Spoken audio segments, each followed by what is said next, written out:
Το δικό μου ήτανε. Όχι, όχι, το δικό μου ήταν. Δεν είναι κάτι, μην ανησυχείτε εσείς.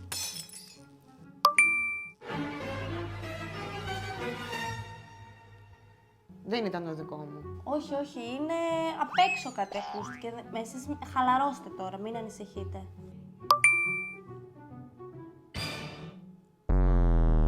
Σίγουρα δεν είναι το δικό μου. Όχι, όχι, όχι, δεν ήτανε. Ήτανε μια ειδοποίηση σε εσάς από το YouTube ήτανε. Θα το δω μετά, τώρα δεν είναι απαραίτητο. Τώρα δεν ήταν το δικό μου. Δεν άκουσα κάτι, δεν ακούστηκε. Εσείς χαλαρώστε τώρα. Απολαύστε το. Εντάξει.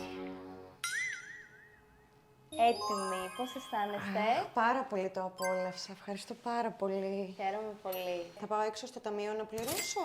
Κοιτάξτε, αυτό παρόλο που τώρα είναι και σε προσφορά η θερμοαπόξεση στα 39 € για όλο τον Ιανουάριο, είναι ένα δώρο από εμάς. Ευχαριστώ πάρα πολύ. Να είστε καλά. Μήπως είναι εύκολο να μου δώσετε λίγο και το κινητό Ναι, μου. φυσικά. Ορίστε. Ευχαριστώ πολύ. Είναι θέματα που έχει ο κόσμος. Έλα, κολλητή. Αυτό το κόλπο που μου έχεις μάθει πετυχαίνει πάντα.